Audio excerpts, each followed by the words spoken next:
இன்று அவருடைய சத்தம். எழுதியவர் சகோதரர் சகரியா பொன்னன் அவர்கள். நாள் பிப்ரவரி 13. நம் அந்தரங்கத்தில் சுமந்திட வேண்டிய அனுதின சிலுவை. கொரிந்தியர்கள் சிலுவையில்லாத இயேசுவை விசுவாசித்து வஞ்சிக்கப்படுவார்களோ என பவுல் அஞ்சினார். 2 கொரிந்தியர் 11:4. யார் இந்த சிலுவையில்லாத இயேசு? மக்களை பாவ மன்னிப்பு பெறுவதற்கு அழைத்துவிட்டு சிலுவை எடுத்து இயேசுவை பின்பற்றும் அவசியத்தை வலியுறுத்தாத இயேசு. சுவிசேஷத்தின் உண்மை இயேசுவோ தன் ஜீவிய காலமெல்லாம் தொடர்ச்சியாக சுயத்தை வெறுத்து சிலுவையில் அறையுண்ட வாழ்க்கை வாழ்ந்து மக்களும் இப்படிப்பட்ட அவரது வாழ்க்கையை பின்பற்ற அழைத்த இயேசு. இதை பவுல் தெளிவாய் உணர்ந்திருந்தார். இளைப்பாறுதல் தேடி பாரத்தோடு இயேசுவிடம் வந்தவர்கள் உடனடியாக அவரது நுகத்தை தங்கள் மேல் ஏற்றுக்கொள்ள வேண்டும் என்பதுதான் சத்தியம். மத்தேயு 11:28-29.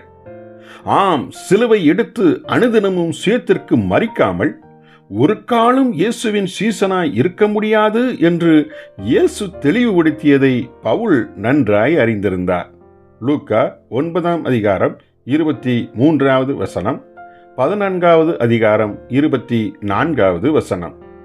இந்த சீசத்துவத்தின் பூரண சுவிசேஷத்தையே பவுல் எல்லா இடங்களிலும் பிரசங்கித்தார். அப்போஸ்தலர் 20:26. அநேக பிரசங்கிகள் லகுவான சுவிசேஷத்தை பிரசங்கித்தார்கள் என்பதை பவுல் அறிந்திருந்தார்.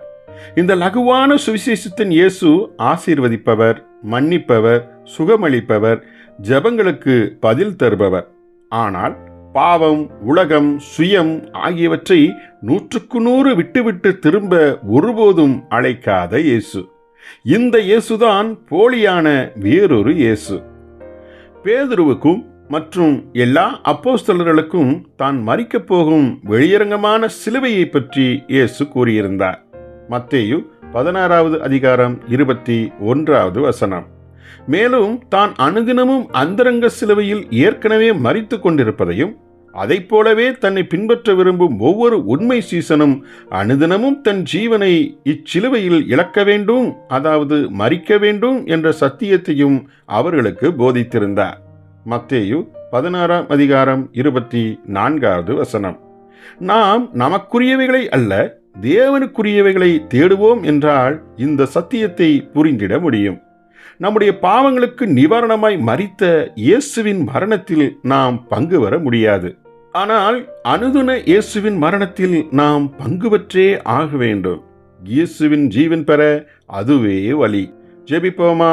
எங்கள் பரலோக பிதாவே, கல்வாரி சிலுவை தந்த ரட்சிப்பிற்கும் மேலாக ஜீவனையும் இளைப்பாறுதலையும் நாங்கள் கண்டடையும்படி இயேசு முன்வைத்த, அனுதினம் நாங்கள் சுமந்து வரும்படி வைத்த சிலுவை உபதேசத்திற்கு நன்றி. ஆமேன்.